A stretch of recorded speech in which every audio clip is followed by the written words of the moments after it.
माँ की ममता एक भावुक कहानी।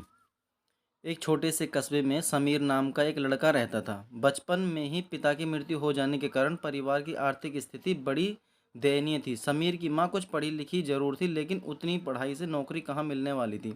सो घर घर बर्तन मांझकर और सिलाई बुनाई का काम करके किसी तरह अपने बच्चों को पढ़ा लिखा रही थी।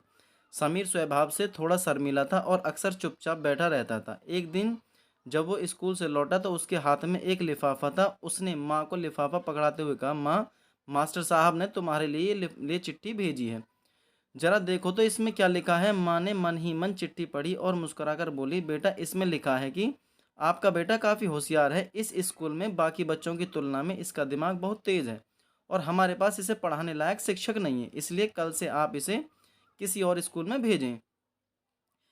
यह बात सुनकर समीर का मन आत्मविश्वास से भर गया कि वो कुछ खास है और उसकी बुद्धि तीव्र है। माँ ने उसका दाखिला एक अन्य स्कूल में करा दिया। समय बीतने लगा। समीर ने खूब मेहनत से पढ़ाई की। आगे चलकर उसने सिविल सर्विसेज परीक्षा की, पास की और आईएएस ऑफिसर बन गया। समीर की माँ बूढ़ी हो चुकी थी और कई दिनों से बीमार भी चल रही थी और एक दिन अचानक उसकी मृत्यु हो गई। समीर के लिए ये बात बहुत आघात थी कि वह बिलक बिलक कर रो रहा था।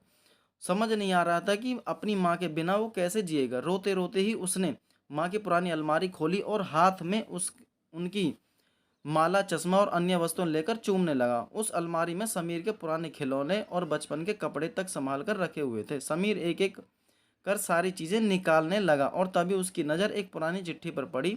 दरअसल ये वही चिट्ठी थी जो मास्टर साहब ने उसे 18 साल पहले दी थी। नम आंखों से समीर ने उसे पढ़ने लगा। आदरणीय अभिभाषक, आपको बताते हुए हमें अफसोस हो रहा है कि आपका बेटा समीर पढ़ाई में बेहद कमज़ोर है और खेलकूद में भी भाग नहीं लेता है।